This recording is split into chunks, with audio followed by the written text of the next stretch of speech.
Podcast is intended for mature audiences. The views and opinions expressed are those of the panelists and do not reflect in any way those of the podcast partners, sponsors, or affiliates. Enjoy. BoxingVoice.com. Saudi Beyonce Productions. I must be the greatest. Let's get that done. I've been here before and I know what it takes. It's hard work, dedication. BoxingVoice.com. Mayweather is he's the best. Win, lose, or draw, we coming to fight. Ain't nobody take that away. We're coming to fight. They do what they can, I do what I want. When you look at how he throws that left hook, it starts out really low. We're going to see what kind of character he has. The lefts and rights by Maidana. And it's all Marcos Maidana hearing a lot of those punches off his shoulder. I think anybody out there listening or key, anybody, think that that's a dangerous deal to make. I think it's perfect. Can you be strong for 15 minutes? Can you? Listen, the concentration is leaving a little bit. Pick it up. Pick it up.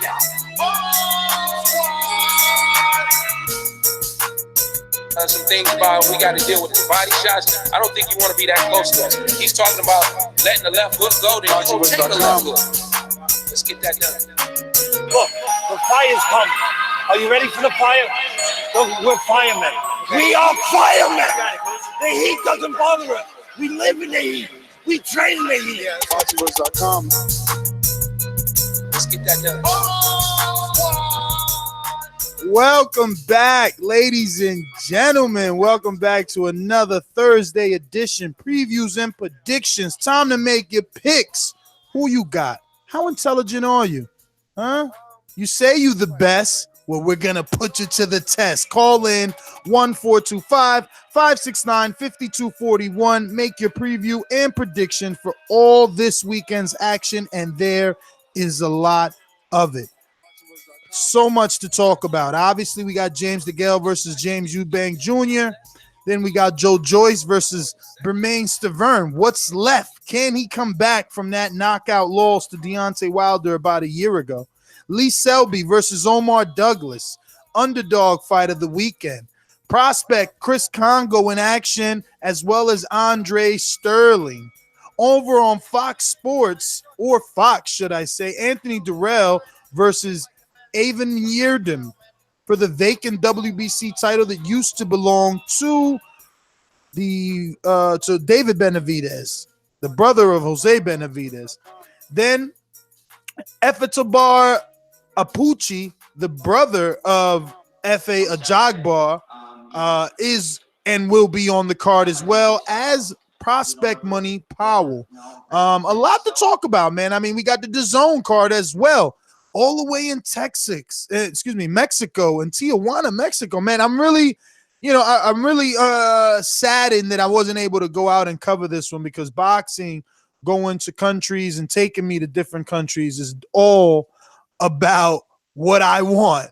Unfortunately, Rios, Humberto, Soto, that's really a fight for the locals. We'll watch it on DAZN, but credit to DAZN for picking it up. We're interested. Not everyone, but I know I am. Prospect Diego Pacheco is also going to be on that undercard. He signed a Matchroom, so interesting to see his development. Anthony Joshua has declared that if he fights against Deontay Wilder and Tyson Fury, it cannot be made where if a fight cannot be made between Deontay Wilder and Tyson Fury, then he will target Jarrell Miller. No, I meant Luis Ortiz. That's what I meant to say. I don't believe him anyway. I watched the Charlemagne the God interview this morning. That whole he sent an offer to Ortiz thing, I just wasn't believing that. But whatever. We got a bunch of other notes. I won't waste your time with it. I'll just get it introduced, Ron. BoxingVoice.com. I've been doing this. I ain't been up and fell off. I've been through the Lennox Lewis era, the Nassim Hamed era, the Sugar Shane Moses era, the Oscar De La Hoya era, Mark Anthony era. I've been through all the eras, and I still think How much you talking? You do too much talking. The thing is this: people want their subjective preference to be the objective reality. HBO needs to fire you. You don't know shit about boxing. BoxingVoice.com.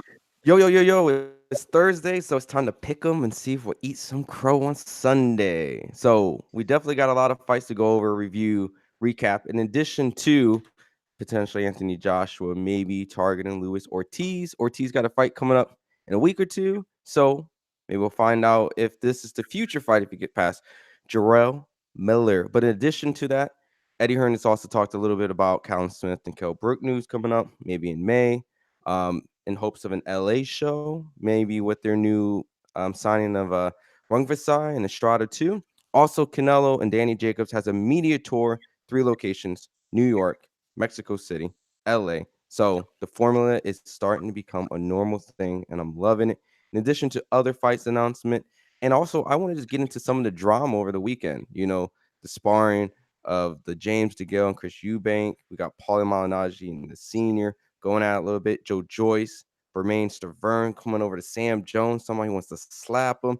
Like, things are getting intense over this weekend. So I definitely want to go over all the craziness with you guys and introduce my other co-host, Mike. What's up, Mike?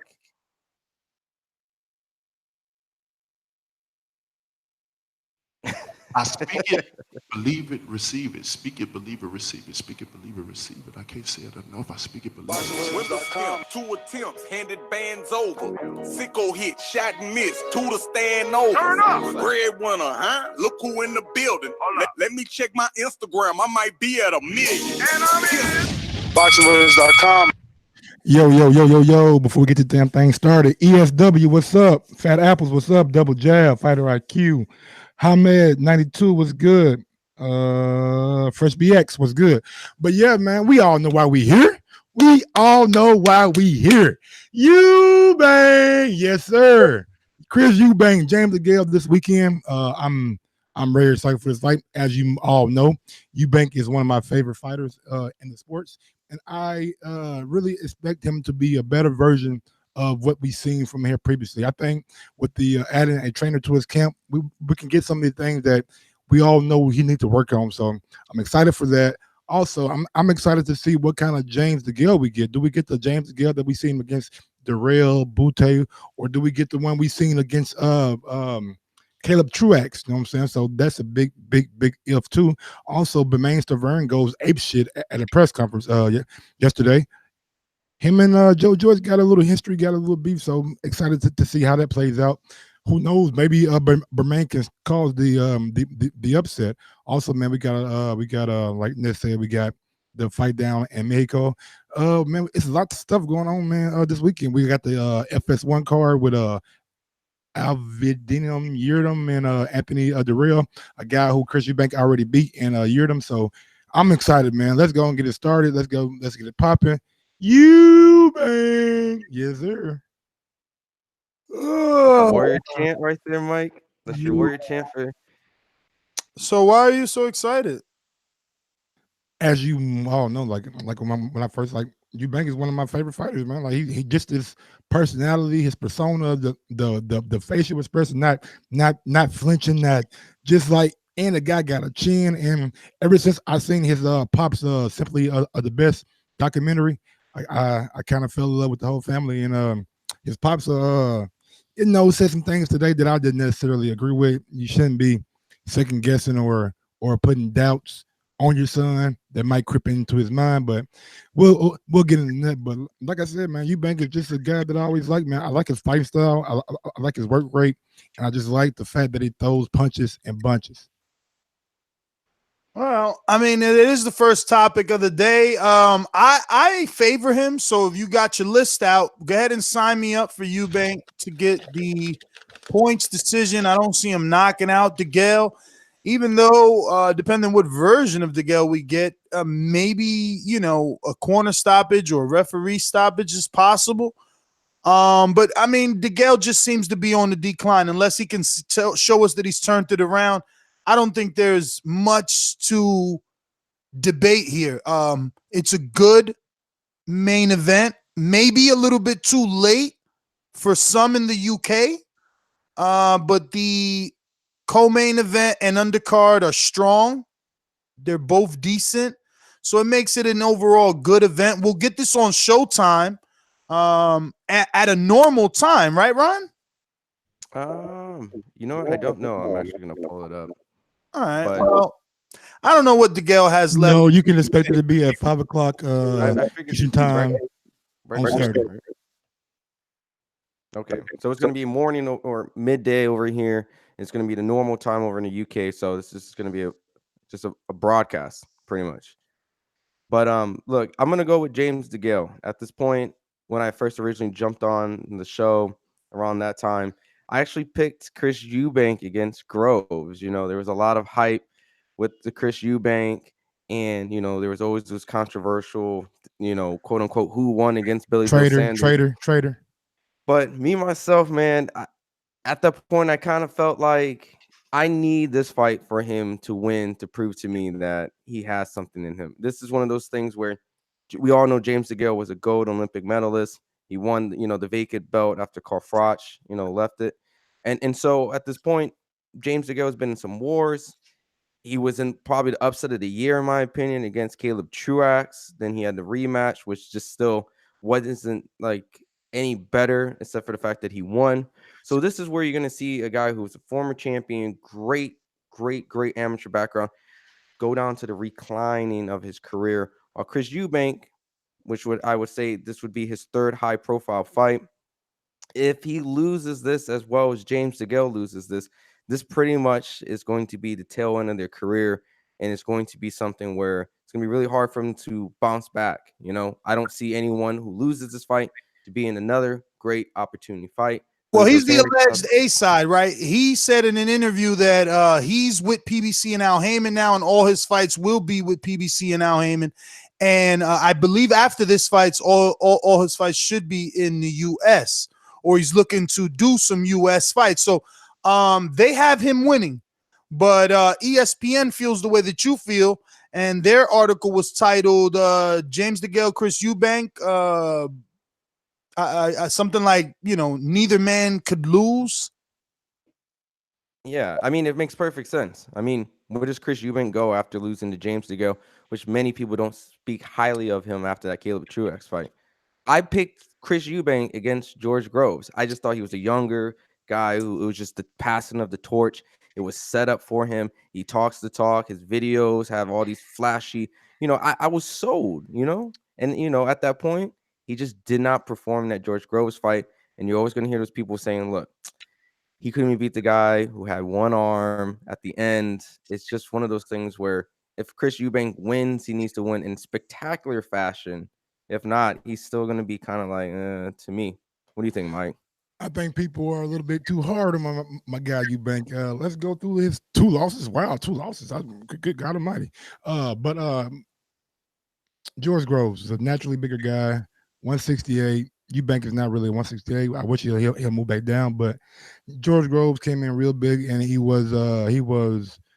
stayed behind his jab, and he was very good at boxing that night. So hats off to George Groves. Now the Billy Joe Sanders fight, I've seen that fight a couple of times, and you know, I had Eubank winning. Maybe it's just me being biased, but I had Eubank winning that fight. So it's kind of like the guy gets a bad rep because he's taking on these challenges, you know what I'm saying? And maybe he come up short every once in a while, but sometimes the cards are stacked against him now with the Degale fight. One thing that's constant and consistent about James Degale, and I always see, he fades after round 6, 7, 8. His gas tank starts to fade.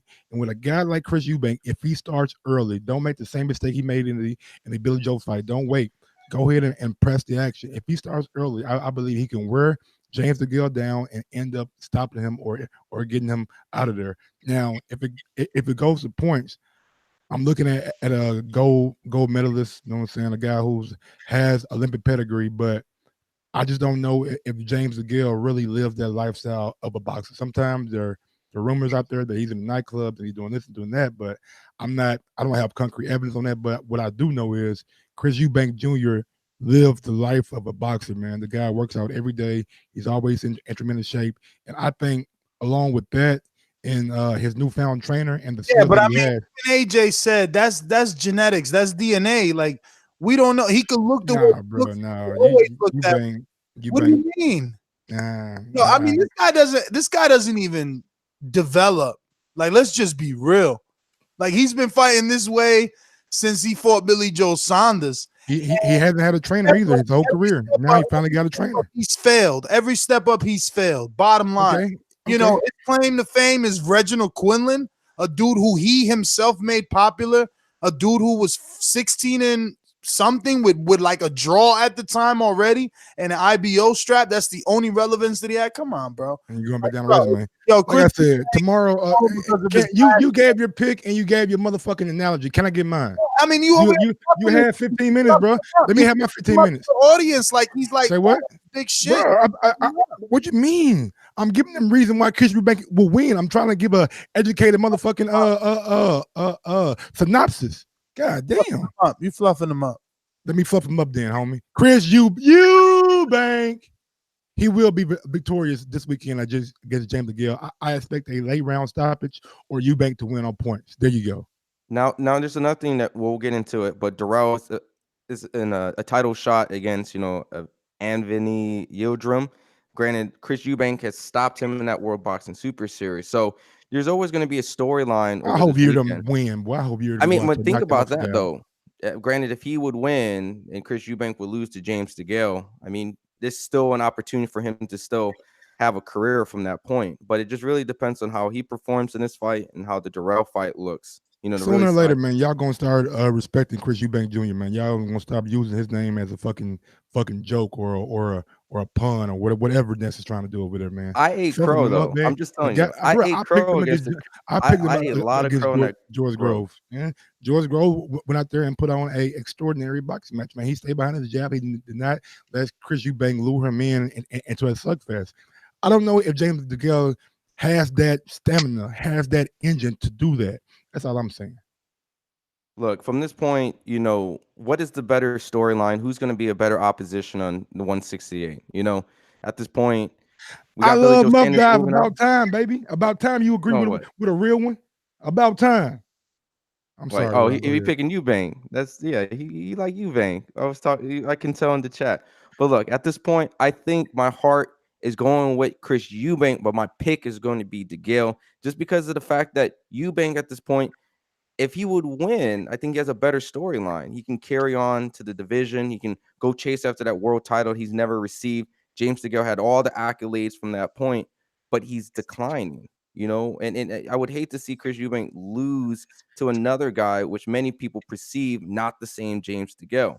So if you're losing to a guy like that at the later end of the career, he vacates the belt, doesn't want to defend the title, and he's chasing the more bigger names, because this is essentially a main event. It would be ashamed. Where does he go from that point? I mean, you gotta keep on. I mean, AB's still around. Look here, you gotta keep on keeping on, right? You can't just, what I'm saying, if you lose, then you're supposed to retire. Man, get out of here with that bullshit. Like, fighters fight. They don't just quit. And also, man, the only thing that worries me about this fight is James Degale is the naturally bigger guy. Now, I know Chris Eubank can take a punch. We've seen that in the George Grove fight. But I'm of the mindset that going against a bigger guy and a bigger guy landing punches on you could have a adverse effect if it goes late. So if Eubank is able to get him out 8 round, 8, 9, 10, somewhere around there, I think he got a better chance than letting go the full 12. Is this perceived as a 50-50 fight? Pretty much the betting lines are like Eubank a negative 115, George Grove like a plus 140, something like that. So yeah, it's pretty. And they got plus money for I believe for Groves on. I mean not Groves, but Degale on points and on decision. Now, Mike, I know you've been watching the face off, and I know like this was all this whole beef and kind of started as like a sparring session where they had some Chris Eubank came in, he was a sparring partner for Degale, preparing for a fight. Word on the street, he got the best of it or not. Can you remind us how this all kind of came together? Because it seemed personal at the press conference. Yeah, Chris Eubank Jr. reached out to James Degale about 6 years ago to come down to his gym to spar, and I guess the guy sparred, and it came out that it was pretty even, like Spencer said this morning. But after James Degale's trainer or whatever left James Degale, he told Spencer that Eubank got the better of him. But with that being said, the trainer could be butthurt or whatever, you know what I'm saying? So just throwing a little bit of shade. But I did watch the ITV like kind of behind the scenes on Chris Eubank and James Degale, and they did a fabulous job, man. Big ups to ITV for their the documentary. I really enjoyed seeing the family life and the just how James Degale interacts with his mom and his sister, and how his mom has like taken control of his career and really guided it in the right direction. So that was good to see, and also I'm excited to see that Eubank kind of broke away from his dad and kind of like his growing into being his own man, not seeking that validation from his dad. I know he wasn't really like doing publicly, but if you watch some of the videos like in the past year or 2 years ago, you could see that he always kind of wanted that validation from his dad. He let his dad speak for him and all that, but now he's his own man, and I'm just excited to see him campaign at 168 and beat James Degale, and hopefully, man, we can get that Billy Joe Saunders a rematch with the WBO title on the line. Now, so this was super interesting. George Groves was the guy who fought both these guys and was supposed to be doing some commentary in this fight. Now, there were some accusations at the press conference that some team or a fighter or someone said, I don't want him there, right? And then, Chris Eubank Sr. and Paulie Malignaggi started going at it. What was that about? Hoopla about James Degale like commentating, and one side said we wanted him there, then the other side said we wanted him too. So it's like a whole big kerfuffle or kerfuffle. There you go, kerfuffle of the whole situation. Like, I don't know what side is being honest, but the guy in the middle who could have stopped all this shit from doing a 10-minute argument could have said, hey, yeah, they did or they did, but he chose to say nothing.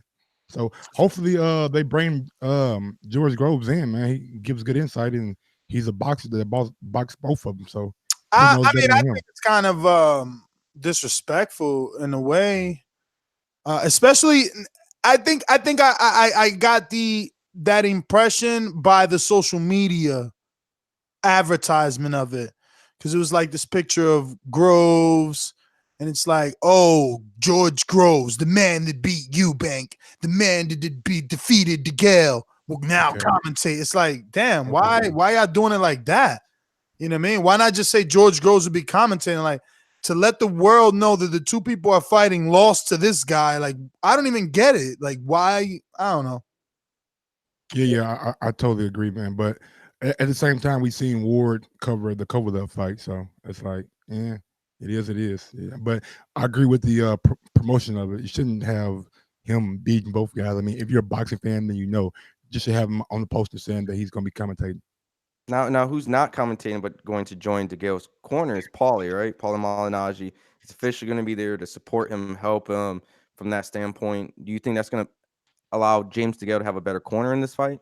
I think Paulie got a great boxing mind. So the better boxing mind that's in your corner, the more boxing mind that are in your corner, the better for you. So I think having Paulie in his corner is going to be a damn good addition. But Paulie can't change the tank. You know what I'm saying? Like, the only thing that I have with James Degale, the only problem I have with him is he doesn't finish the fight how he started. You can see there's a big energy dump from round 4 to round like 8 or 9. Like, his stamina goes a lot down. So that's the only worry, and that's the only thing that I'm banking on, that with the applied pressure that Eubank puts on him, then he can wear him down and get him out of there. I like seeing Paulie in the corner and in these press conferences. I mean, he's always been entertaining as a commentator and a fighter, but seeing him like back his fighter up, throwing them jabs out to Senior like that, I would be interested to see more Paulie work in the corner, and I think he would be a great cornerman. I think his insight's very great. He's very opinionated, and he's very passionate. So at some point, he's going to try to get his point across with his fighter, and he seems to be very honest at times. So I'm curious to see if James Degale could beat Chris Eubank in spectacular fashion, and Paulie's there. That'd be a great start for his, training as a trainer. Corner. One thing that I didn't like, asked Paulie on several interviews, bro, like, why doesn't he become a trainer? And on the latest one where he was going off on Connor and Gleason's, we touched on it, And that's when he expressed to me that he was in the corner of Degale and he's been in someone else's corner as an advisory role. But as of right now, he would never train anyone because he just doesn't have the time. It's too demanding. But I bet you the right money or the right talent, it'll make anyone. You think about a guy like Spencer Fearon and how young he is, and he was already a promoter, a trainer, and a boxer. So it's like, you know, the right guy, the right talent. Even Robert Garcia, young guy, champion, already a very popular, world-renowned trainer. So I think we move on to the last little bit of information. I want to Chris Eubank Sr. No. Chris Eubank Sr. Man, you're better than that. Insinuating that James Degale has a substance abuse problem is a low blow and it's foul, and you shouldn't do that if you don't have adequate proof or you're not willing to show proof, because you put a black eye on a fighter who, in my opinion, don't deserve it. Yeah, I mean, we'll see in the ring, you know. This the whole thing is like Paulie was saying, hey, wouldn't you want him to drink, right? Essentially, that would be more beneficial. And honestly, Ron, when he said substance abuse, I don't think he was talking about drinking.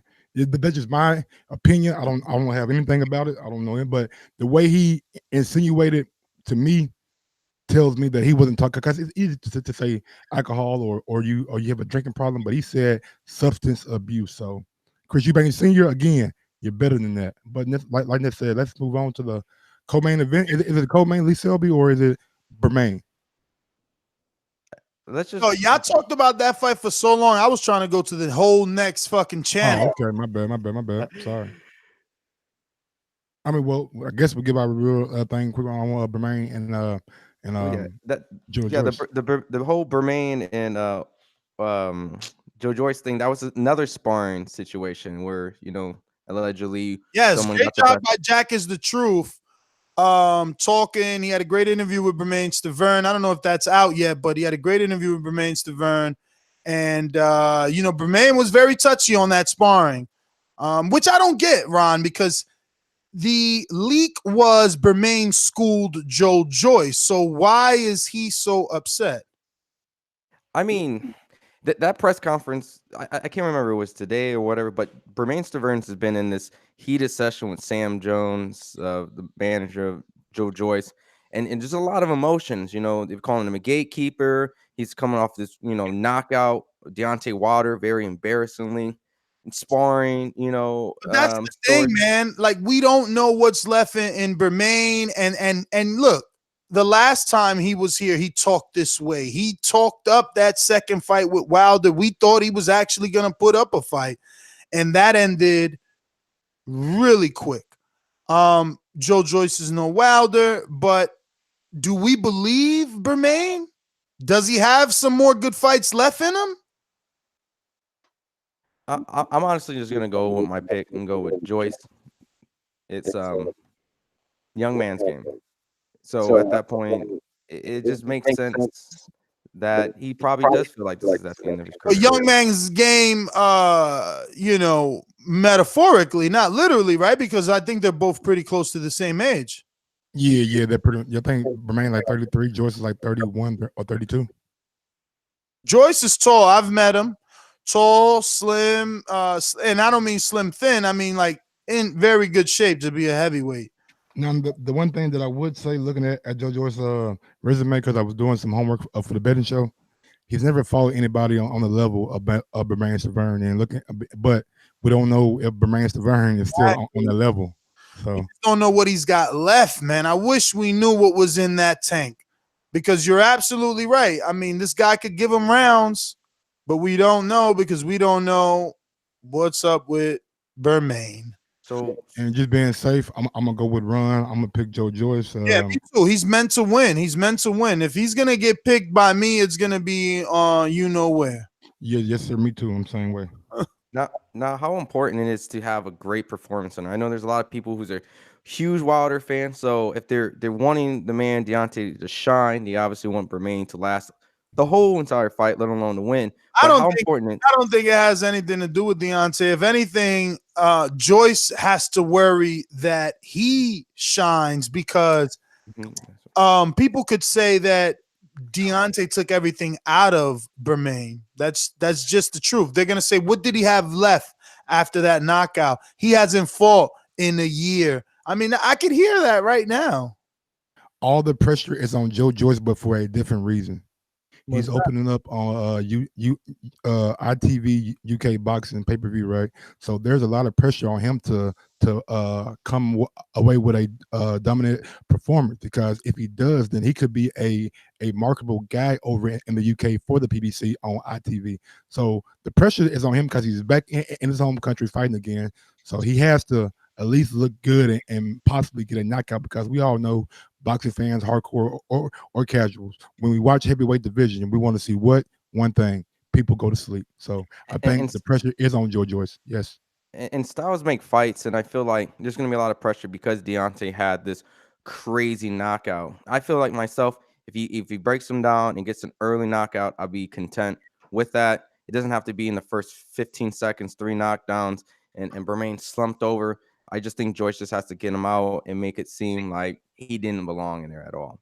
So And no if pressure you're coming on in that. on if you're coming in on the live feed, go ahead and smash that thumbs up button.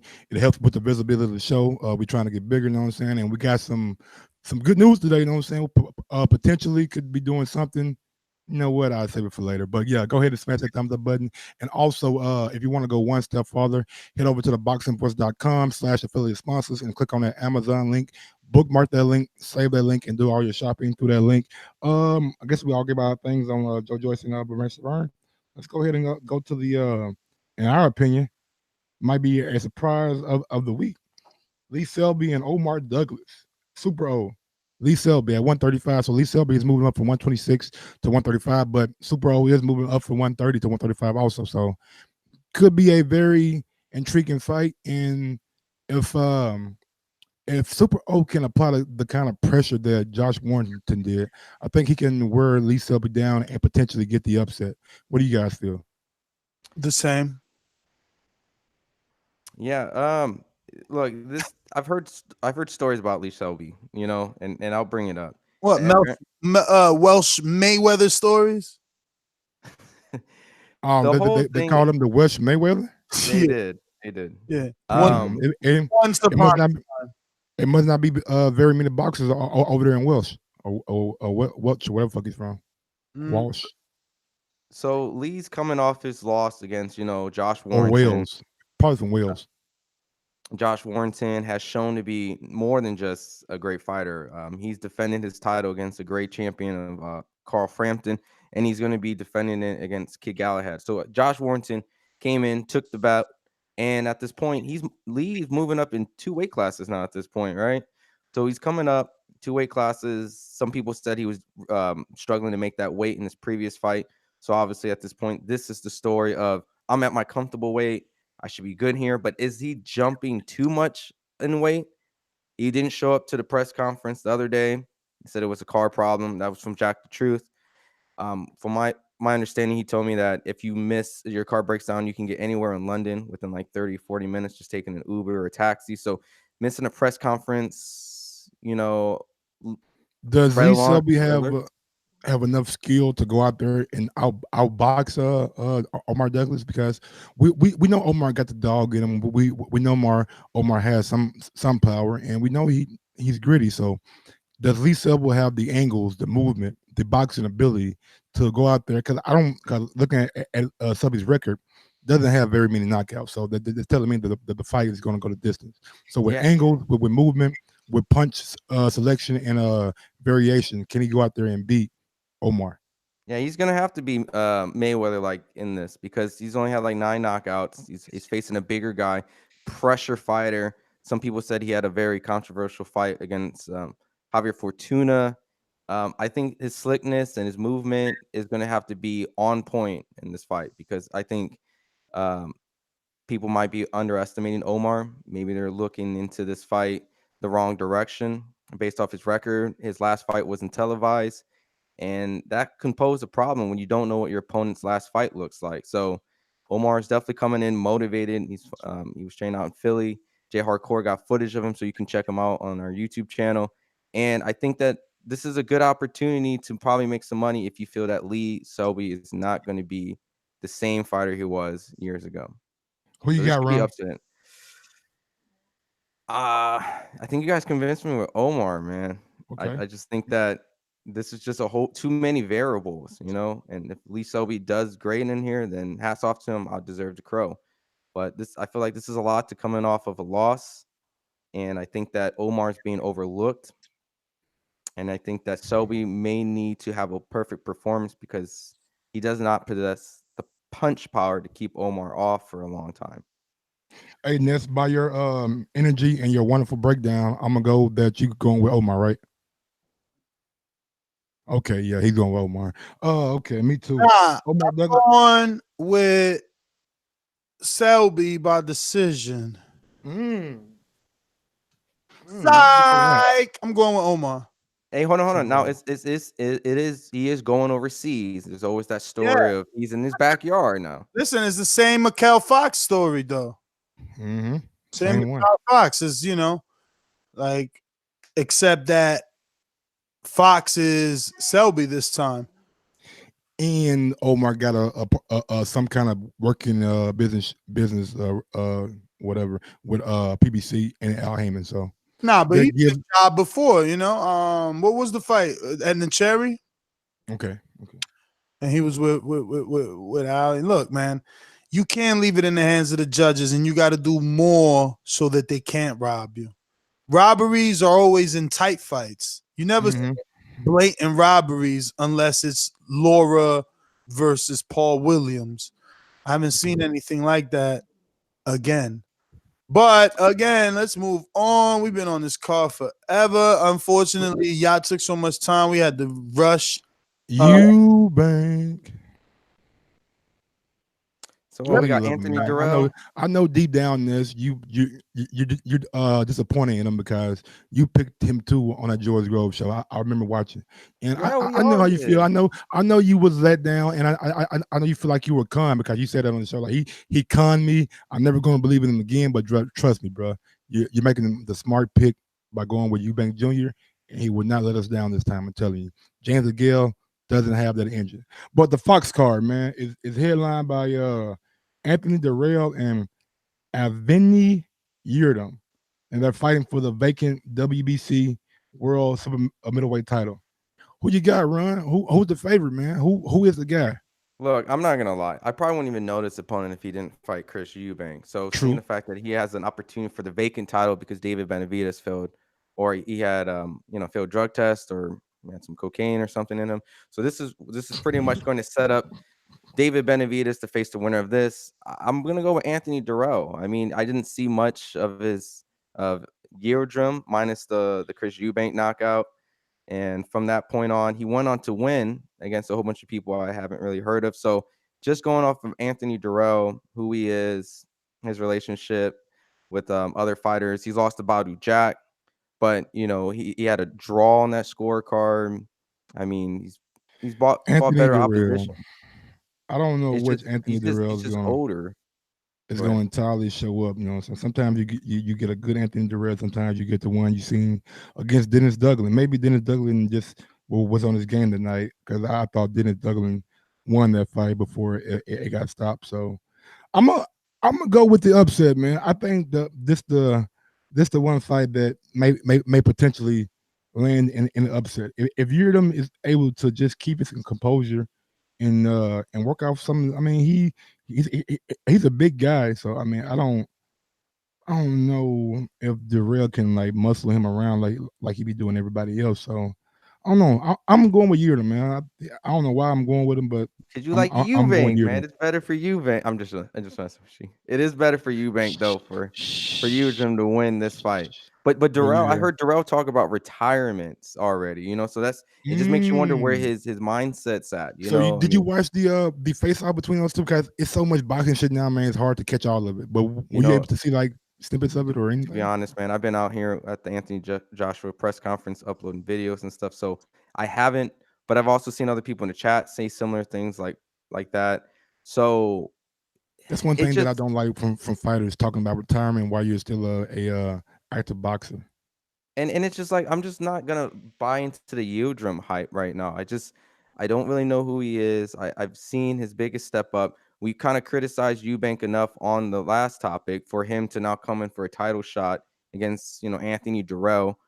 So at this point, really, this is just to set up David Benavidez. Really, David Benavidez wants to come back and get this fight, and I just think both these guys are not in the best situation to face him. So this is definitely an opportunity to get that title now, but you're not going to hold it for too long because David Benavidez is going to come back and want to get that belt. So I think Anthony Dirrell is just going to have a better performance, maybe box him, keep him away, and who knows if he stops him, even better. But I'm just going to go with the seasoned veteran. Okay, all right. Hey man, I got Yildirim Ness. Anthony Dirrell, experience, length, power. He's not his brother, Andre. He's always been the killer out of the brothers. Yildirim was knocked out by Eubank. So, I mean, the power of Dirrell should be the equalizer. So I'm going to go with Dirrell. I'm not picking by knockout or decision or anything like that. Probably decision because, maybe he hurts him. I want to say Sakubika is tougher, so maybe that's why he didn't knock him out. But whatever, I would just definitely Dirrell. Who's on the undercard of this? You got a lot of fighters, but they're really not fighting anybody. We got Jamal James, we got FA, and got my guy, young prospect, Money Powell IV. Big ups to him. But Jamal James, his name really Money. Yes. His grandfather was in love with money so much. His great grandfather, he named all his kids something to do with like money and what's the fucking thing you call a book where you put all your stuff in, your balances and shit. I don't fucking know, but yeah, his grandfather had a farm and he was all about money back then. He had a lot of money coming up, so the name just passed down. And his pops is a excellent commentator. His pops has a voice that is priceless. But Ron, there's a lot of hype about Money Powell. He's definitely part of this new generation of the internet. You may have seen him in tons of interviews. Money Powell IV has definitely, you can watch all his fights on YouTube. He's fought overseas. Mike's did an interview with him. So I'm just curious. He's in this new breed of prospects, and so hopefully they televise him, show him, give him some TV time, because we're about that time in his career where he should be fighting contenders, moving up, just like all the other ones, like the Joey Spencers and all those guys. So Mike, what makes you like so much about Money Powell? Like, why should we go peep about Money Powell? Because I know you're really big on him. Other than the name, the kid is very, very young. I mean, he started boxing, I believe, with like 17 or 18. Well, started professional about 17, 18. Signed with Richard Schaefer in Ringstar Promotions, and I think the guy just, his movement, his athletic ability, and his power. Like, the kid has power. I seen him hit somebody. Dante's Boxing Nation had a highlight up. He hit somebody, and the guy literally did like a figure eight ballerina kind of spin. Like, that was incredible. But I just think the kid, man, he spars with the Charlo, so that's good for him. I just think, man, he's gonna be damn good when he decides to start breaking down these top 50 and top 25 people. Only word that I do have about Money Powell is his fight that I seen on Fight Night Live that was on Facebook. He kind of took too many punches. He kind of got hit a little bit too much. That's the only problem that I had with him. But maybe that could have been because he took that fight on short notice. So excited to see from him, and just excited to see where his career goes and how he grows in the sport of boxing. I mean, the super middleweight division with prospects is like piling up from anywhere from 154, 160, 168. Is he big for his weight class, or is this like the comfortable weight that's where he's going to campaign at? Because he's fighting at 168. I think this is where he's at 168 for this fight. Wow, that's because I remember he started at 154, and then like the last time that I spoke to him, he said he was going to be fighting at 160. Now to go up to 168, it just shows me that he's still growing. He's still getting bigger. So maybe 160, 168 is a good weight for him. You never know. Yeah. I mean, just got to see how his body reacts to it and how his power translates. Yeah, so he's 8-0, 4 KOs. Definitely check him out, and you can see all his fights on YouTube. That's definitely a prospect to look out for. But we got a super chat from FS1. We got a super chat from I Love Muff Dive. Ness real quiet since he got splashed post-traumatic stress disorder, maybe. Mhm. I don't know, man. Maybe Ness over just quiet, man. Sometimes, man, Ness is like just not infatuated with some of these cards that people put on. But Jamal James. Now, I've seen Jamal James fight like once or twice. I'm not saying that I know much about him, but maybe you know more about him than I do. I know he's a tall welterweight, and I believe in his last fight he scored a knockout or TKO, right? Yeah, he stopped his last opponent, and this guy, I think his only loss is against Ugas, so that kind of helped Ugas get to the contentions of the Sean Porter fight. But from that point, he's like 24, one loss. He had a great Golden Gloves, background. He lost to Jose Benavidez actually, so that'll be something for you since you like Crawford so much. But at that point, this guy has been around for a little bit, and so his opponent's 19-1, one draw. He's from Colombia, and he has 15 KOs, 19 wins. So he's a pretty strong puncher. I've seen that too, bro. Like, hey, man, y'all just wait for the betting show tomorrow, y'all. Man, it's some money to be made. Look here, your boy is on like a 3-week. Real quick, I was going to say his opponent though is coming off of a loss, so I don't care if we come up 10 losses. The guy got 15 KOs. Now look, I'm on a kind of a hot streak. You know what I'm saying?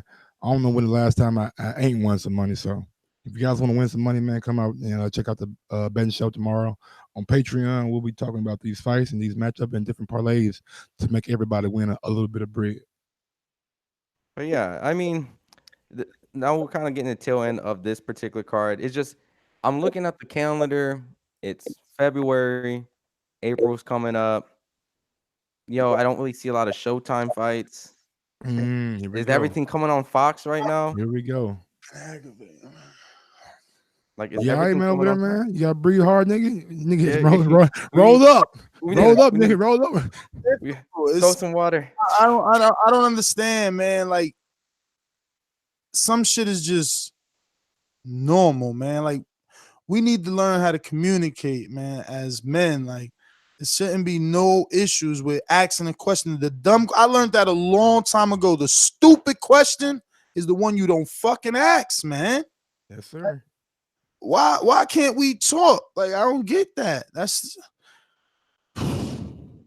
two fighters. We left two fighters. Shit, man. What you mean two fighters? Yo, Soto, talk to me. Let's move the fuck on, man. Jamal, okay. Who's Jamal fighting? Who he fighting? He's fighting this Colombian guy. He's 19. You know what they doing though? I'm gonna just tell you what they doing. Jamal staying not undefeated, but he's staying with that one loss and on the comeback streak until he fights Keith. He's the WBA, so they'll give Keith his alleged mandatory or something like that. They'll write it off like that. Okay. Maybe a good move for him. I mean, Keith is look vulnerable. That's a tax write-off. That's a PBC write-off. Yeah, but he's fighting the Colombian 19-1, 15 KOs. Got a little pop to him. Nobody never heard of him. He fuck around, give him hell too, man. Listen, yo, Diego Chavez gave Jamal James hell till he knocked him out. A lot of people gave him hell too, man. And he hasn't moved up. So there's always the question of, is he forcing himself to stay in that weight division of the welterweight? He's a huge, abnormally tall, long guy for that division. So whatever. But look, he's man, like 6'2", right? I don't know. He's crazy tall. He's crazy tall. There's a lot of fights coming in Minnesota. You know, Minnesota struck a deal with PBC too, if y'all didn't know. No, I didn't know that. Caleb Truax. And Peter Quillen's going to be over there too in Minnesota. Yep. And then Rob Brandt just fought in Minnesota too, right? Also, yeah, but he's with he's with but no, yeah, I'm still sure Minnesota's invested though. I get what Ron's saying. Yeah, just Minnesota just has all these fights all of a sudden now. Yeah. Next to a nobody card cares about this weekend's fights though, man. Very little callers. Is there something today? No, just. I mean, look at it. I mean, this next one might be fun. I think Ness might be really into this next coming fight. Man, this Brandon Rios slugfest. Man, am I interested? Interested because it's Tijuana. First time, dare I say, American boxing or American viewed boxing is going to be from Mexico, like big names, you know? But Humberto Soto's so past his prime, man. I think Humberto Soto might have fought Lucas Matisse once upon a time, or someone that fought Lucas Matisse. I mean, like, he's just so old. He's 38. Yeah, but he's boxing old. He's a traditional Mexican. No, that's old. That's still old. Like, if I put his name, I'm gonna put it just so you can see exactly what I mean. Like, I bet you he's got over 225 rounds boxed.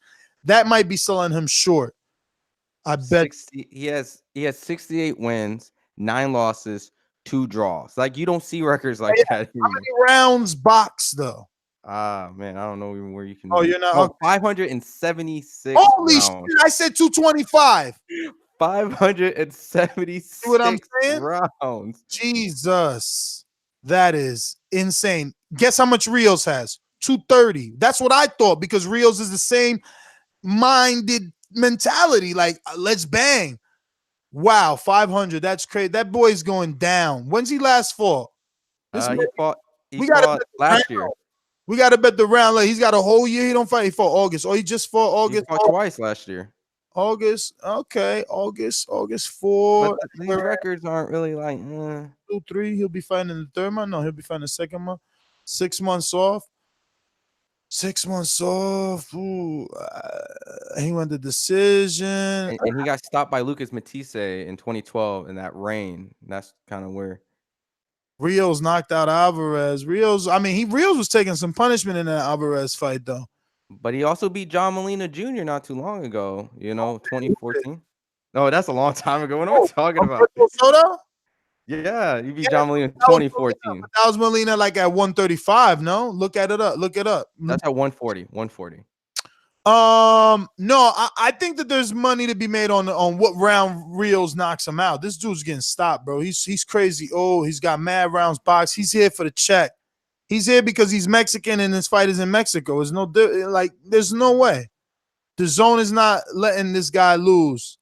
Rios, they put money into Rios. They gave him a contract. Like, look, they're going to Mexico for Rios. This is crazy. I just wonder. I wonder where they're taking Rios. Though. What? Like, I'm just trying to figure out where they're trying to build Rios at. Like, there's an end road. They got end roads. They got Jesse Vargas. They got other welterweights. So you got Josh Kelly. You think this is where Josh Kelly might face? Josh Kelly is an option. I mean, Vargas is an option. Listen, all these guys, Vargas, Kelly, Brooke, Vargas, Kelly. I mean, Vargas, Brandon, Rios, and Brooke could all end up being Josh Kelly resume builders. So that Kelly's over here getting on some sort of level to contest the Earl Spencers and Terence Crawfords of the world, building up his resume and his name. Those names would do it. Like, if all the things that we want to happen in the PBC and ESPN realm and those guys fight, but systematically and simultaneously, Josh Kelly is fighting Jesse Vargas and knocking him out in explosive fashion, beating Kell Brook by stoppage or a good unanimous decision, and then knocking out Brandon Rios. Yeah, people will probably be like, yo, we want to see this guy, go fight the Earls and the Keefs and the Sean Porters, So who was making this? Who's doing the matchmaking for Brandon Rios in this fight? Is it Golden Boy or is it Matchroom? No, it's the zone. The zone. He's not with Golden Boy. This is Matchroom boxing. Yeah. Okay. But I think this fight will be on Azteca. So like in Mexico, you guys will be able to see it. In the US, you'll see it on DAZN. Yeah, I wonder what's gonna happen, because I heard DAZN might be. I forgot to ask him that, just like I forgot to ask the stupid numbers question on camera. But I forgot to ask when they're opening up that Mexico DAZN.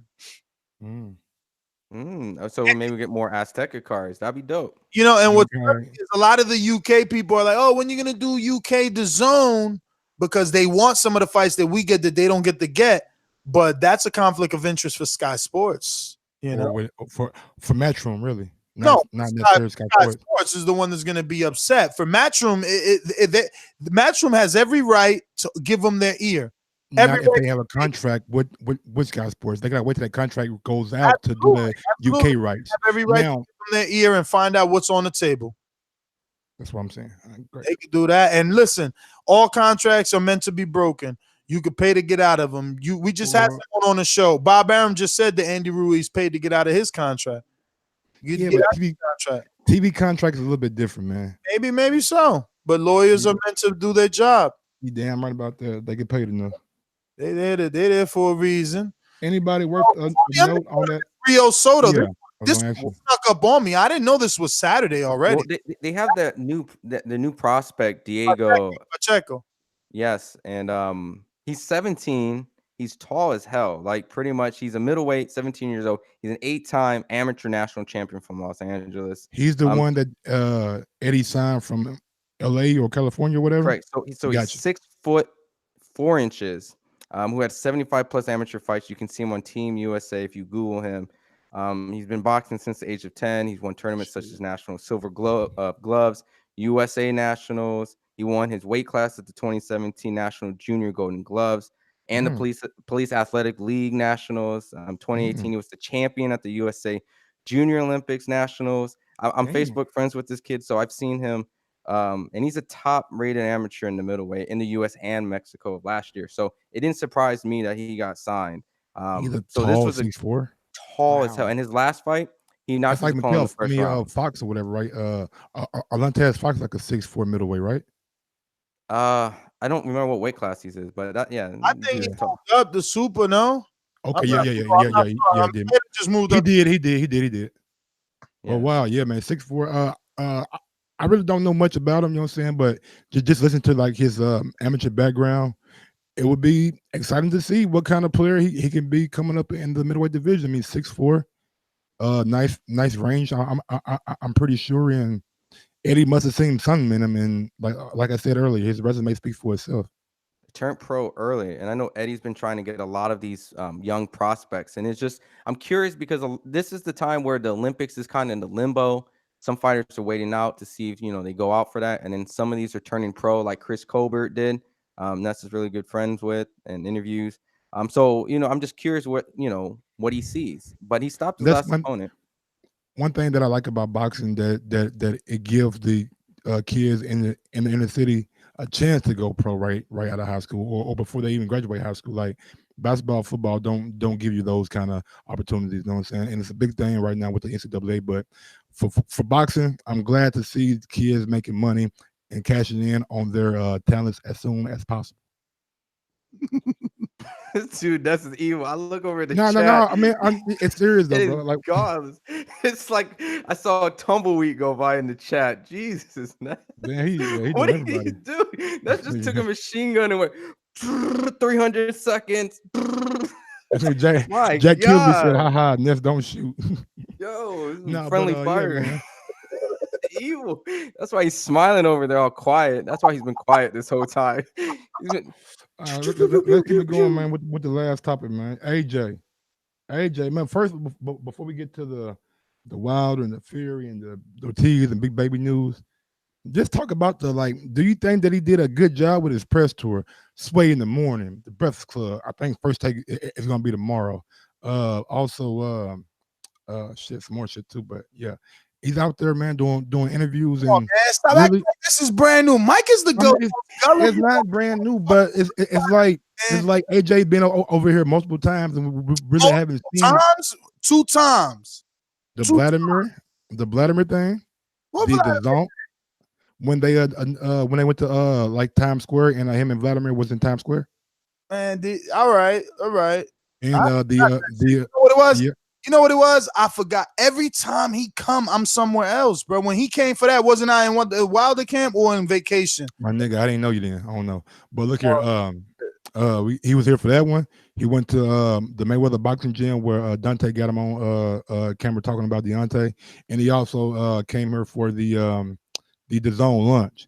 So he's been over here a couple of times, and for him to stay and do this kind of media run, like he gave you guys a lot of time after the presser was over with. So I'm just asking you, do you think that as in all, not saying he won or what, but did he do a good job on his media tour?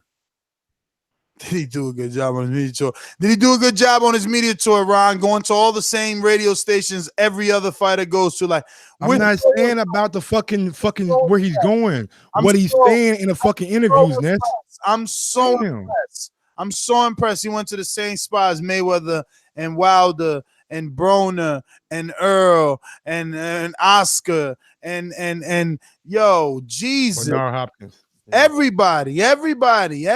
Like, yo, thank God they finally heard the podcasters of the world telling their ass to fucking come on the radio stations of the urban communities and be part of the culture. So when they don't do it, you give them hell. And when they do it, you give them hell. They heard us already. They heard it. We going to dick ride them every time somebody do it. I'm asking you, what did you think about the fucking interviews, the answers that he gave, Nestor, not the fucking fact that he's going to fucking Charlemagne. We can talk about that one. I watched Charlemagne, not fucking L-E, it's L-A. Charlemagne the guy. Charlemagne the guy. Yo, you see the fucking pot calling the kettle black. This stuttering motherfucker got the nerve to teach me how to pronounce it. Get your ass. You goddamn right, nigga. Charlemagne.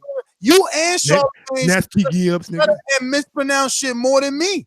And nigga, I own my shit, don't I? I don't give a fuck. I stutter, nigga. I don't give a fuck. You ain't from the streets, Anthony Joshua. You ain't from the streets. You damn right. Streets, nigga. Streets. With a C. Got these shots, man. Nah, that interview was dope. The problem is that Charlemagne wasn't knowledgeable enough, man. He needed one little bit of info on those contract rematches if Joshua lost, and that would have taken this interview over the top because we would have gotten everything we wanted. He would have either not answered or answered, and either way, it was beautiful, but it ain't happen, man. It ain't happen, man. But he pushed him to the limit, though. He pushed him to the limit. I love that he told him, like, yo, you know I'm on record saying that all those three guys will beat you. And you know I'm also on record saying that you wouldn't fight none of those three guys and that you would fight Big Baby Miller. And then he pushed him and said, like, yo, if you saying these guys are all elite and Big Baby isn't, then why you fighting them?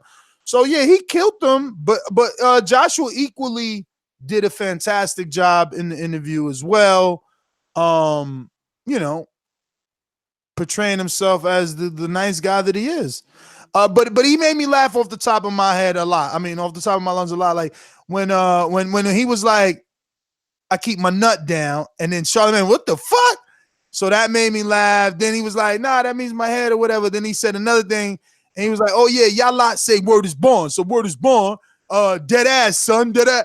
I like when he starts trying to act like he talking American and shit. You know what I mean? And then somebody else says something. He was like, yeah, no. Let him correct me, man. I want to be part of the culture. Like, I like that he's hungry. You know what I'm saying? I fuck with him. I just want him. I want him to give us the fight. And what about them bars, son? Nah, the bars was trash this time. I'm sorry. Oh, wow. I'm sorry. On Sway? On Sway, yeah. I thought he wrote the beat pretty good. Trash this time, bruh. I wasn't really. Dog, he said some shit like, I ain't no clown. Miller going down in the 8th round. I'ma knock him out. Clamp his head or knock his head off with a clamp or something. The end ball, he said clamp, and it ain't make no sense. And then he said, oh, no. He said, I'ma knock him out. Lick him down like a stamp. Yeah, lick him down. I said, oh no. And knock his head off like a clamp. I said, wait, lick him down. That's mad, homo. And then how you locking his head down with a clamp? Like, what the fuck is you talking about right there? So he lost it, but it's all good. It was a freestyle. He not a rapper. But since I'm so impressed with the last one, well, which it ain't the last one, it was the first one. The first time we found out he was official, which was, the one that went platinum. AJ, well done. Yes, sir. I think you could spit a little bar. We give you a couple words. Maybe 2 words, not 4. I like to blow my trumpet and that, do you know what I mean? In my last fight, I had to watch my weight. Wait. I'm eating too much, even though I'm a heavyweight. Hey! I'm on time and I'm never ever late. I'm hustling hard so I can go on and be a great. In JD, chilling with my mates. I stay low key, never ever moving bait. Keep it calm, ring the alarm. Man chat, get slapped with my palm. All right, one sec. Hey, Joe. like the one of him rapping over that Eric about to be better. Look, this is what I want to say. I definitely say that Anthony Joshua coming over and flooding the market is definitely something a lot of people do, but I'm happy he did it. The simple fact is I haven't even had the chance to watch all of them and in its entirety, but seeing that he's rapping, he's going on the Breakfast Club, he's going on XM. I mean, he was on Madhouse Radio. I haven't even seen it. Carlton Palmer said licking someone is Jamaican slang for hitting. Oh yeah. Okay. Yeah. Lick him like okay. Now that makes Get a sense. couple licks. Okay. I guess like a couple licks. Okay. Yeah. Bruh, no. Hey, he threw some hidden bars in there. Okay. Got some gems in that bitch. No, don't give him credit. Don't give him credit. Look at this. Man. Come on, this. Don't hate this. He's Nigerian. Listen, in rap, they say licking shots. Okay? Licking shots. Okay? What song is that? Me too, yeah. What song is it? Down. You don't lick down another man. You What song? lick him down. Damn. He said lick him down. Nigga, how do you lick a stamp with your whole tongue? The fuck I'm doing my whole tongue on another man? Lick him down like a stamp. Man, get out of here. Y'all better stop, man. Hey, we got a super chat from I Love Muff Dive. Ness, I'll get the water bottle out if you flexing. Water bottle, champ. Get the water bottle. Just know my profile raising. That's all. But let's keep it real. I thought he did great. The only thing is, hold on. Can he keep this consistent? Keep it consistent. I would love that. I didn't see I Love Muff Dive went ham 3 times. He said Ness looking at replays of himself getting sprayed. Then he comes back. Ness real quiet since he got splashed post stress disorder maybe. Then he come back with the last one you said about the bottle flexing. So he really want me to know that he knows. I know he knows. He seen me get wet. We know that. Man, licking down is Brick Flame for knocking somebody out. That's what the whole chat is saying. Man, fuck out of here. Ain't nobody licking down shit around these parts. You go lick down another man. Yo. Yo, this is such a hater. But look, my whole thing is, if AJ keeps the consistency and continues to go with U.S. media, if he comes and does Brooklyn training or Brooklyn, he opens up a camp. What you mean? What you mean? Whole camp? I'm gonna be based out of Brooklyn. Hey, all I'm saying is, if he is going to be in the United States, like he said he would, then keep doing interviews. Go on TMZ. Go on some extra stuff. That's how you can dominate the market. Because right now you're going to the cultural shots. Go to the casual spots. What's the morning show? Like, he's in New York. Like, just flood the market, man. And this is a great opportunity for him now, that if he's done this many interviews in a couple of days, goes over to the UK, does the stuff there, comes back, like, flood the market. I think he can really sell himself here. Yep. Some quick news and notes. Demetrius Andrade warns Billy Joe that if we go up to 168, I'll follow your fat ass up there and beat you. Hearn says that Usyk and Joshua could be made in 2020.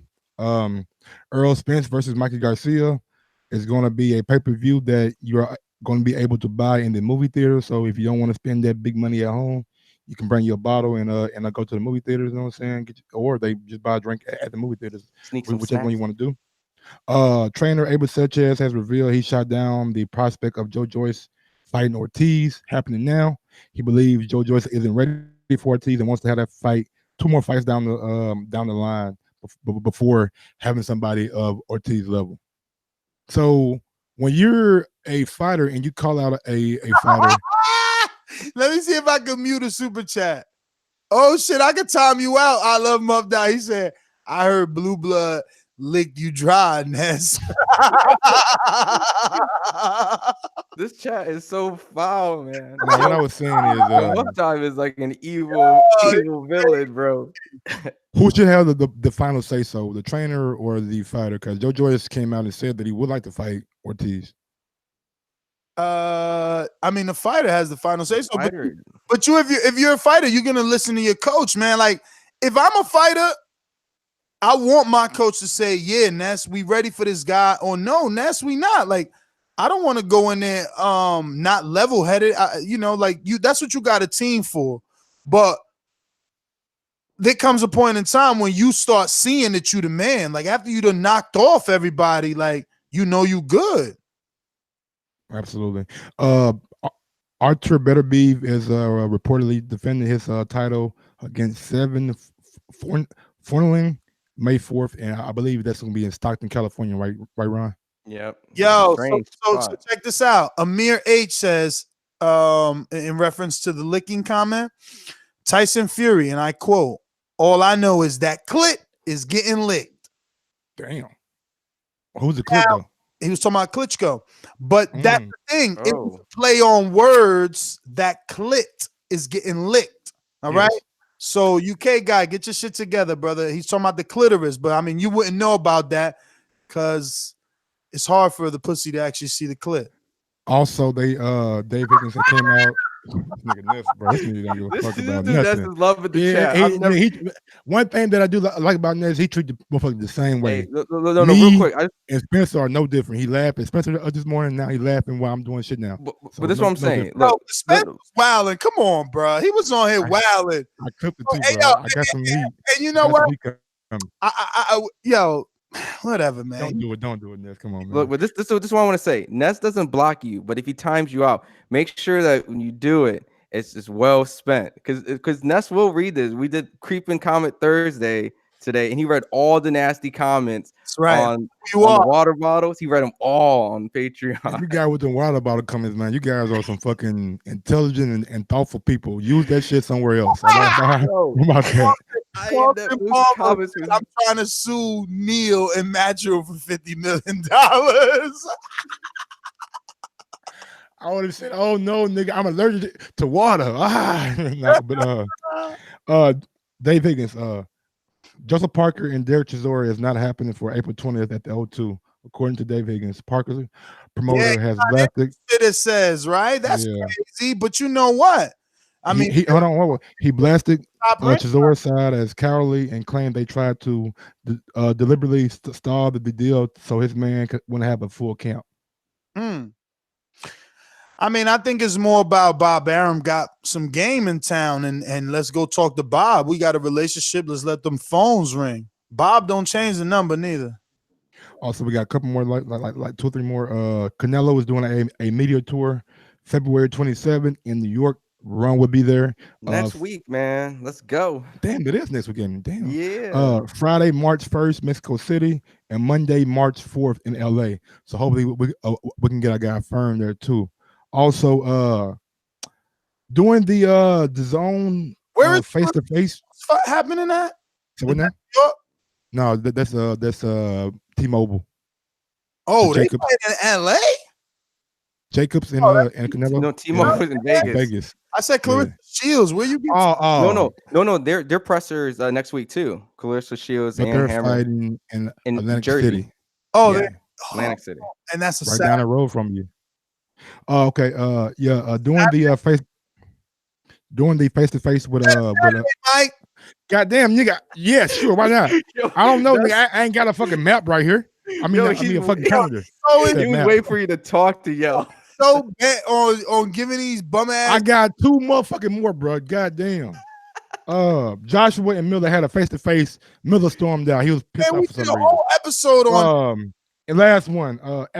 Eddie Hearn said there will be news on Callum Smith and Kell Brook returning soon. So hopefully they're going to be announced one for a LA show. So we'll see. Any more calls, whatever we got to do. We didn't talk about Miller walking out of the face to face. No, I know we didn't, man. We didn't talk about that. They did this face to face with Chris Mannix. You know, they get the 2 seats and the host, and apparently Miller walked out in 10 minutes. Like one of those. So they didn't even finish it. I don't know. Maybe he came back for take 2, but it was reported at that time that he got his ass up that first time and said, "I'm out." Eddie Hearn's IG live, and he said that they didn't make it out. Make it out where? That it was 10 minutes. He was like, "Oh, you guys got to see it." 10 minutes of recording, and you know they couldn't stay in the same room together. Oh, okay. Hey man, we'll see, man. We'll see. Well, El Camino. No, Nessa's having too much fun shooting the chat right now. Yeah, man. he got fun shooting the chat. Look at him. He got this evil By El grin. Camino Electrical Services, I ain't even doing experts that. in electric vehicle charging stations. For consultations and turnkey installation, visit us at elcaminoelectricalservices.com. Look who it is. We 2 thumbs up from 100. Let's go and get that, big dog. Let's go. Let's go. Let's go.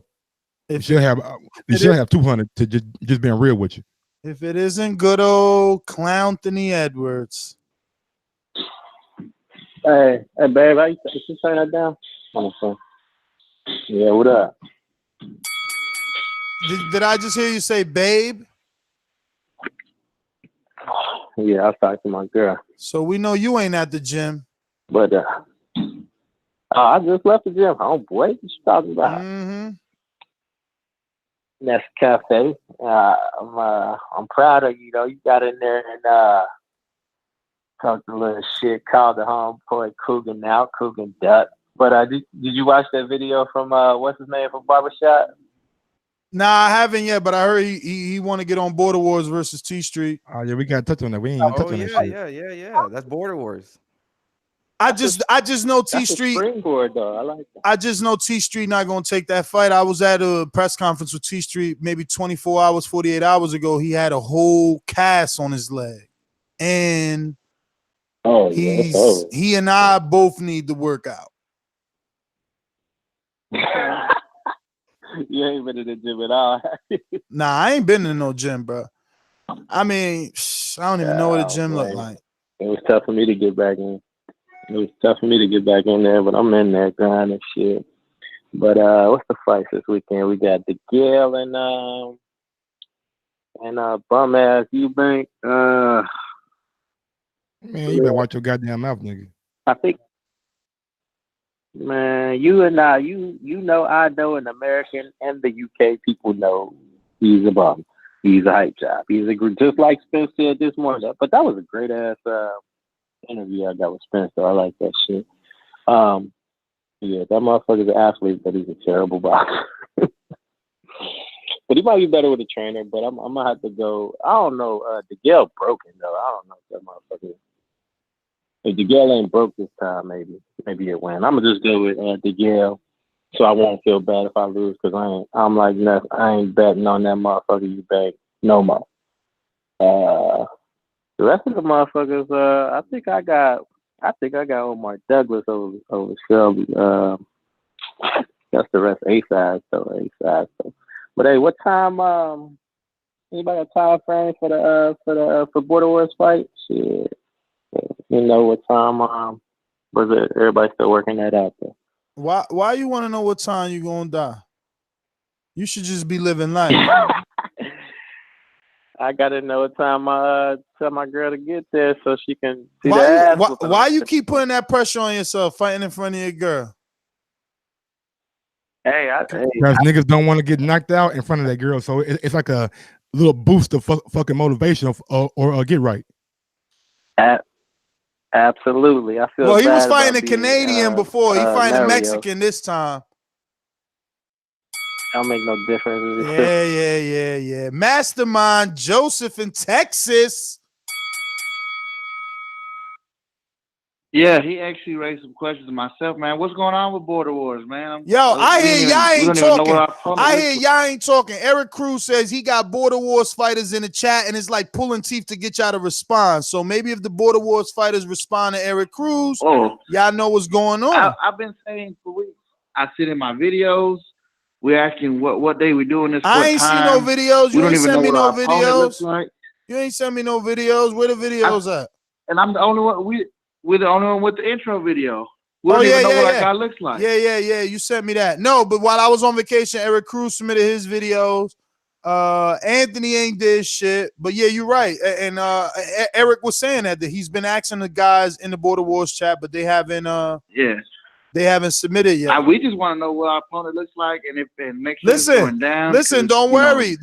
Look, don't worry. You know that there's a backup plan. Matt could end up taking on Anthony for that title. Matt who? What you mean? His brother's name is Matt. Listen, that's the backup plan. That's the backup plan so that Anthony doesn't train for nothing. and you don't train for nothing. You know what I mean? If Mario doesn't make it, Anthony and Matt go down if something happened. But Mario's there. I spoke to him today. Is Mario even alive? Nah, he's alive. I spoke to him today, man. I spoke to yo, everybody asks the same thing. Is he alive? Yeah, niggas would be hurting Mario. Like, man, bruh, it be some days, my nigga, we talk to him. I just don't know how that doesn't make you change. Like, yo, that's just his MO now. Like, is he okay? Yeah. His name is like, Mario. Is he okay? Be worried, bro. Like, there's this video game called Where Is Mario? That T-Street guy, I seen his video. He wants to fight. That nigga want to fight to the death. Those like no, he wants no rounds. Wait. Optional headgear. But wait. T Street made a video too. No. I think Fred did. Whatever the other guy was. Barbershop. Yeah. He said he want to fight to the death. What the fuck going on? He wants it like the Mayweather gym style, you know, where it's like no rounds until you quit. No, man, until you quit. None of that shit. We ain't doing none of that shit. Border Wars is gonna be real rules. If not, I can't respect that, man. A real commission. Yeah, you can't do no 30-minute rounds. That don't mean you want all the smoke. Yeah, no, he wanted no rounds. Yeah, but the reason he wants to do that, the reason he wants to do that is because he probably feels he's the more in shape fighter. But that's not how boxing is. And since they both cover boxing, they should be under boxing rules on equal terms. Yeah. And to be fair, I've seen T Street limping since the Tevin Farmer press conference. So yeah, he's had that shit on his leg for a minute. Yeah, his leg, these press conferences we've been to, his leg's been kind of messed up. You sit there down, then nigga do some videos from home. Shit.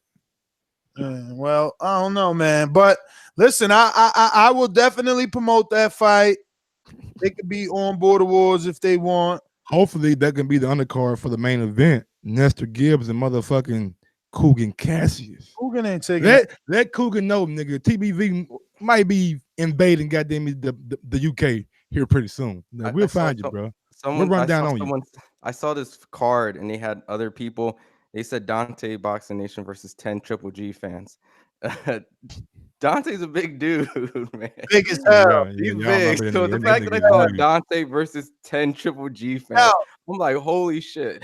That's a serious heavyweight fight right there. Yes, big dude. Dante's a big dude. Any bold knows that he just sloppy. I ain't never seen him do nothing other than like look big, nigga. That's all he got to do. Shit. Yeah, like hey,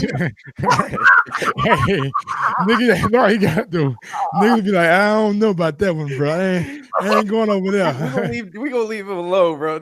Yes, sir. I would just be rocking around big as hell, bro. So I don't know. We leaving that one alone. Yes, sir.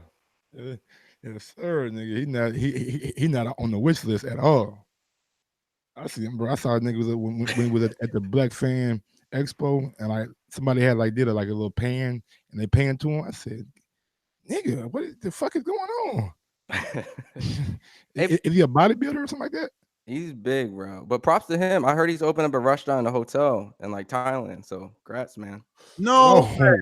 Whoa. No, for real. No, congrats, man. My nigga went to Thailand and opened up a restaurant in a hotel. Yeah, remember, he making big moves. Remember, he was cooking, so he's probably bringing that American cuisine out there, B.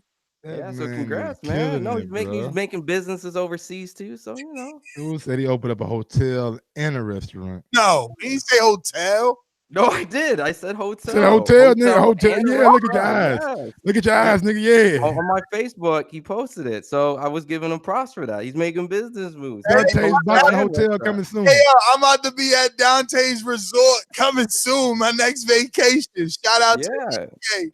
Straight up Thailand, baby. That's crazy, bro. Man, that's big, bro. Hats off to him, man. Major props to him. Hell yeah. That's crazy. A hotel. In Thailand, though, bro. And a restaurant, man. In a restaurant. Thailand Thailand is the place for the overhead, though, because it's like, you get the equivalent of what you get over here in New York for $500 out there. So, for the month. You never Google what's the cost of living in Thailand or Philippines or nothing like that? Yeah, I ain't never had no fucking I've been thoughts about going to places. I'm gonna be honest with you. Cheap, I'm just a nigga from Little Rock, Arkansas. I went to the going to Philippines. Thailand and fucking Bangkok. That shit ain't never been on my mind. Yeah, I mean, you know, a lot of American and tourist people like to do those around the world trips. Okay. Thailand. Wow. Sounds cool, bro. My stalker's back. What up, Ralphie? Who back in there, man? Come on, Ralphie. Give Ness, call in for Ness, man. My No, Ralphie ain't calling, man. Oh, he called him last time. I forgot we got Sakul. Talk to me. Say cool. Long time no talk, man. How you been? Yo, good night, fellas. You guys have me cracking up the whole night, man. Not much interest in boxing, but yeah, just calling into correctness on a couple things. He gonna correct me on the lick him down comment. Yeah, he totally is. Watch. With that accent, no way he letting that fly. Batty boy, show him the homie. Caribbean, British parlance, slang. You know, we would say, you lick a shot in a guy. Exactly, that's what I said. Lick a shot, not lick him down. Lick him down like a stamp. We would lick down a guy with a big rock or some fuck like that. Another thing too, the British would say like for instance, just educating you. Like we would say we would ask a guy if he's a cunt, which means which would mean for you guys if he's a pussy. Yeah. You understand? So yeah, that's yeah, but asking a guy is he a cunt and telling a guy you gonna lick him down like a stamp, that's just two different things. If I ask you, are you a cunt? I'm already coming off pretty aggressive. If I tell you I'm gonna lick you down like a stamp, so cool, you might be looking at me like, yo, Ness, chill, I don't go that way. Nah, Ness is just it's just good playing with the words, meaning like if I say to you, I can lick you down. Okay, I get it now. I get it now. I can lick you down, meaning I can hurt you. Or yeah, I'm American, so all we know when you say lick you down, I think of like H-Town, that song shit. Can you lick you down? You know what I'm saying? So that's like some girl shit, like male, female. Somebody rocking. Yeah, you know what I'm saying? That's like, oh, you about to get in the bedroom shit. So I don't know. That's why I'm trying to educate you so you understand the next time where we coming from. Because I don't want you coming to any that's the issue. country. That's the issue. When I go back to Jamaica, I need to be careful who I'm telling I'm gonna lick down. But you're not listening. You're not listening. When I go back to Jamaica, I need to be careful of saying I'm gonna lick somebody down, especially if it's aggressive. But when AJ's in America, he should be careful of using lick down and let my nut hang because people laughing at him. You know what I'm saying? And we get it. It's cultural differences. I get it. Ain't nothing to shame him. He ain't supposed to know, just like I'm not supposed to know. But it did happen, and it was funny. Yeah. Well, don't let anybody squirt any water on your nest, man. Hey, I can't stop people from getting emotional. That's AJ security guard. He travels the world with him. You know what I mean? How many videos you think him and AJ watched of us talking shit about AJ? And they was like, yo, AJ, look at this guy again. So he probably did what AJ been wanting to do. He did it for him. But Ness, that motherfucker is 7 foot, man. He's a big dude. He ain't big. I was right in his face. He ain't big. And he's fat. He's got a very big stomach and it's hard. I could tell he drinks every day. Yeah. His stomach is very hard. I would beat the shit out of him in border wars easy. Hey, one thing that I did come across. Shit, I never let a white boy beat me. Yeah. One thing that I did come across looking at this overlay, James Degale, bro. He said he got like a hair transplant, and then he was so happy like doing the little behind the scenes. Like, man, these edges are mad. They're mad. The edges are mad. Wait. Say that again. SOP with super chat. Oh my God! Wait, yo. He said Amber Alert. Amber Alert for Mario. Last seen on Gold Corolla. On a Gold Corolla. He should have. In a Gold Corolla, baby. I think he got a Prius these days. I was saying Degale said his edges were mad. They're mad. Yeah, like was sick feeling good. cool. Yeah, he was feeling good. Yeah. Yo, I need to get a barber out here. Ever since I moved out here, man, I haven't had time to find a Bro, barber. you in New York, man. That's the most barbers at. Hey, but you know, Yeah, you got to yeah. find the one and stay loyal, man. That's the game. True. But again, That's how I go. you're gonna find a lot that you're gonna like, and you're gonna get straight edges because they use single blades. Oh, another super chat from the champ. He says, super chat champ plus Ring Magazine champ plus future WBC champ equals unified champ. Canadian Jose, the end is near. That's a shot at Jose, who says, "Oh, he doesn't call in to build up the fight." Well, there you go, build up. The end is near. DeAndre Cray, that's what I want. Tell Neil, the security guard, to sign up the Border Wars, little chump. He don't want that work. He don't want that work. He want to fight for AJ. Tell him come really fight for AJ. But you're gonna have to regulate the water bottles though when they go to the corner and stuff, though. Make sure everything's all good. Man, as long as he ain't using, them unapproved Vada bottles, we good. As long as they approved by Vada, they good. Just as long as you hear, don't use this bottle, use that bottle. Yeah, you don't hear nothing like, hey, grab the special bottle over there. Yeah. Get the bottle AJ uses. Big Trap, talk to me. What up, Big Trap? Oh, man. Can't call it, man. Chilling. Neck last time I called. Hey, Ness, I came for your neck last time I called, man. But shit, motherfucker got to put a respect on your name. Ness said I jumped this motherfucking rope on this nigga, beat his motherfucking ass. So you know what I'm saying? You got to respect that shit, Ness. Just keep handling your business, bro. We respect you out here. Appreciate it, brother. Appreciate it. Yeah, hey, and I don't know, man. Somebody must have spiked my drink. Cause shit, I'm starting to drink a little pond water, man. I'm fucking with AJ now, man. Yo, he's a very likable guy. This interview with Charlemagne, it's like the Tekashi interview with Charlemagne. You know what I mean? You get to see a person's who they really are. He has a very good he does a very good job of getting, to open up. And AJ did a great job. I said the same thing, bro. Like after that interview, he's pretty cool, man. He's pretty cool. And the fact that he went and he spit on Sway. Well, you know, if you go, you gotta spit, dog. You know, if you go to Sway, you got to bring them bars, and he brought some bars with him. Bruh, but the fact that like that's not his MO and he out there doing it, like, so he's trying. I'm giving him the E for effort. He's trying. Extra credit. He's trying, and I like it. Yeah. Hey man, but man, you gotta press Deontay too, man. You gotta be on him about this shit. AJ saying he want to fight. Shit. See what We pressed him Monday, homie. We shit. Monday. Like we tried it, bro. Yeah. We tried. Keep putting that pressure, man. Hey, keep putting that pressure, man. You're gonna be the reason this fight get made. They got to put you in the history book for this shit. Hopefully, they gonna put me in there as the most biased reporter is what I'm going down as. They calling me these days. Yeah. Hey, either way it goes, you're gonna be the GOAT, dog. Hey, I'm out, bro. Big Trap, you already know. We're going out to California Zone.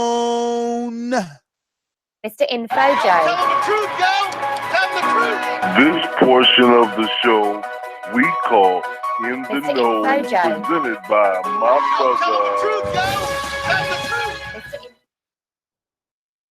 brother. Yo, what's up, my boxing brothers? What's happening? What up? What's up? What up? Interesting weekend. Interesting week so far. Hey, yo, put me down for Degale. Like he say, man, if he don't beat Eubanks, man, he need to retire. Based off Eubanks' last fight, man. Put me down for Degale. Put me down for Andre Dirrell. Rooting for Omar Douglas to pull it off. And Brandon Rios got this, and Jamal James.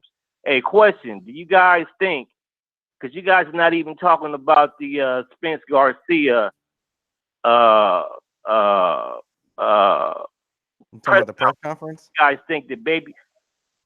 Yeah. Do you guys think that AJ and the Big Baby Miller overshadowed their press conference? Even though I thought theirs was a boring compared to AJ and Big Baby. What y'all think? I mean, I couldn't really distinguish, what was doing better because I was actually at the press conference with Nuss. But yeah, I didn't really think there was going to be a lot of attention or animosity at that press conference. I think seeing AJ come to the U.S. had more eyes on it. Just curious, especially seeing how it got more attention. I mean, we had someone at the press conference, and those numbers are shitty. Info Joe, you said Omar and I put on the side right there. You see, I put Degale, Dirrell, cool, Omar, cool. Rios. And that's his picks. Yeah, Omar Douglas, Jamal James, and Brandon Rios. Yeah, Humberto Soto, man, I think he way past what he should be doing right now. But yeah, I think it overshadowed it, man. Big Absolutely. time, man.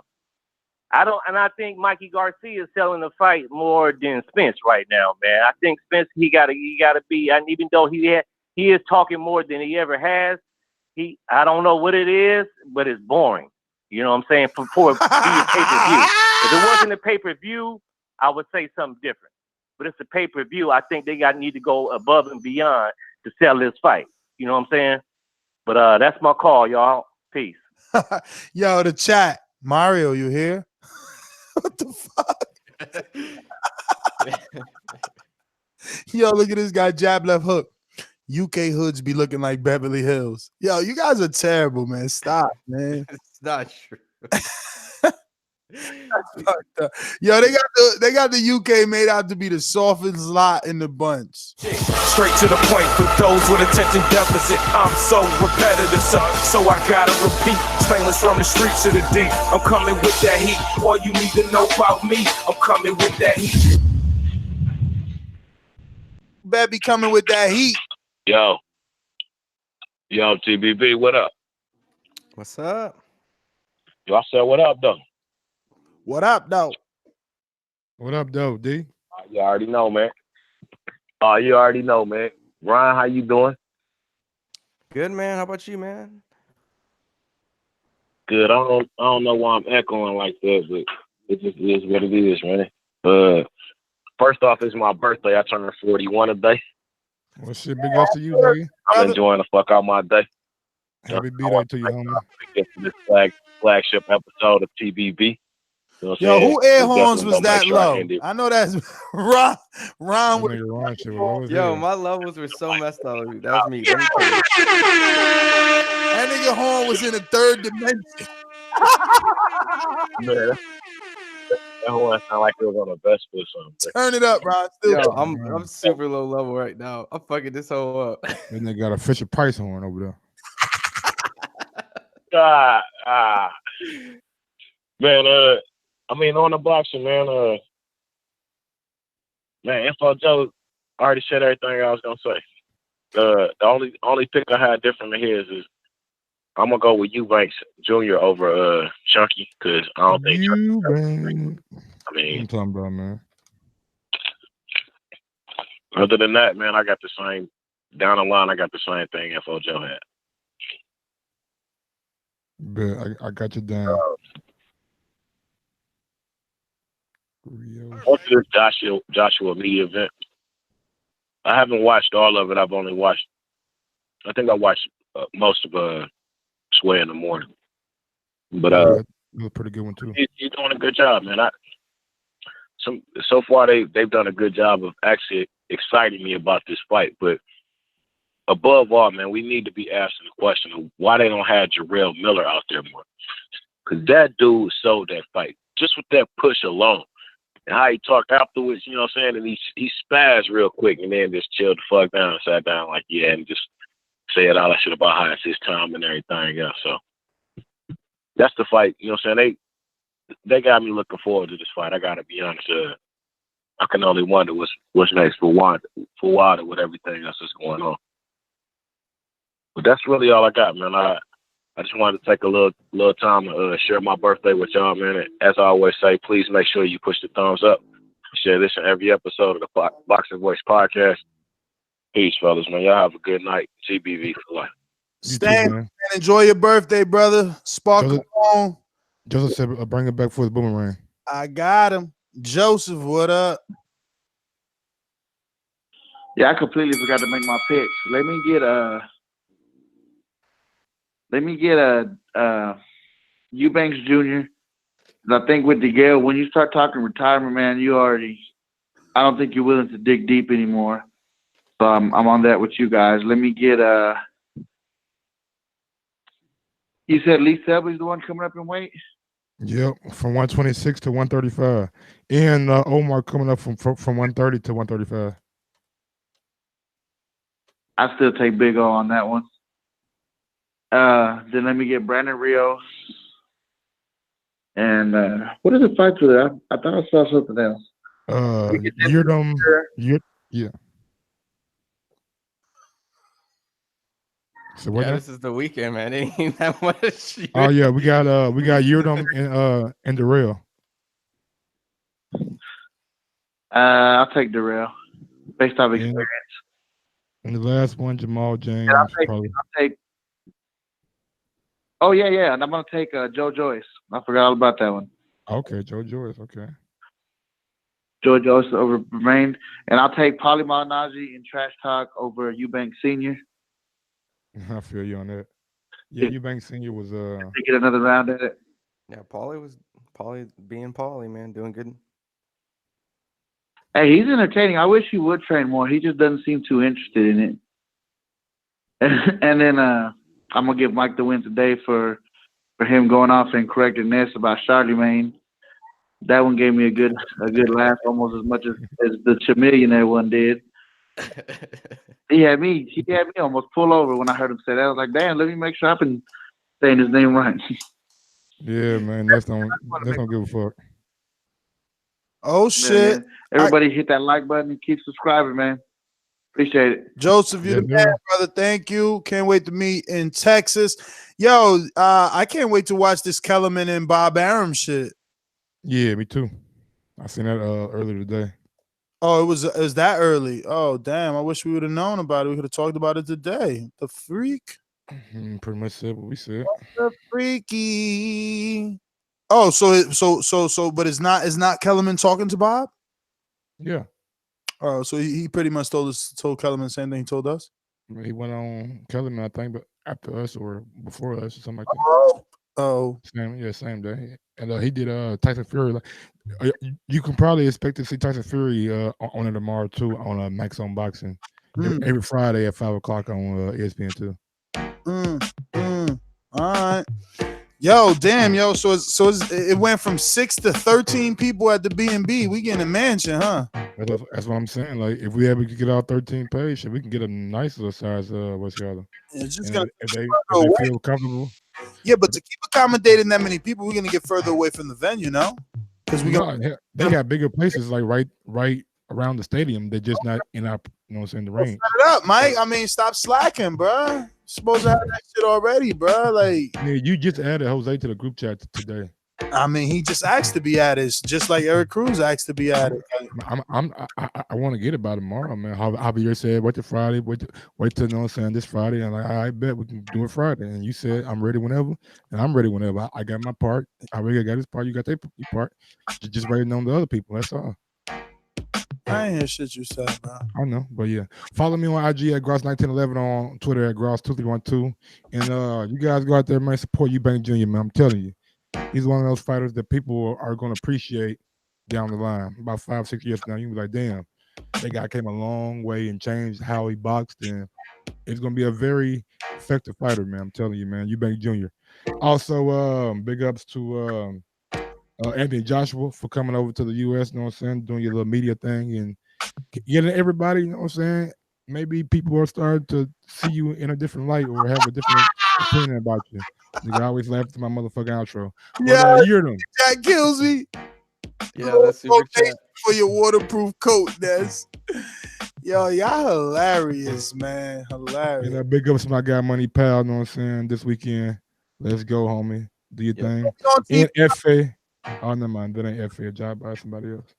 That's the other one, Apochi, man. Come on. Why y'all hitting on the cruiserweight FA? I don't know.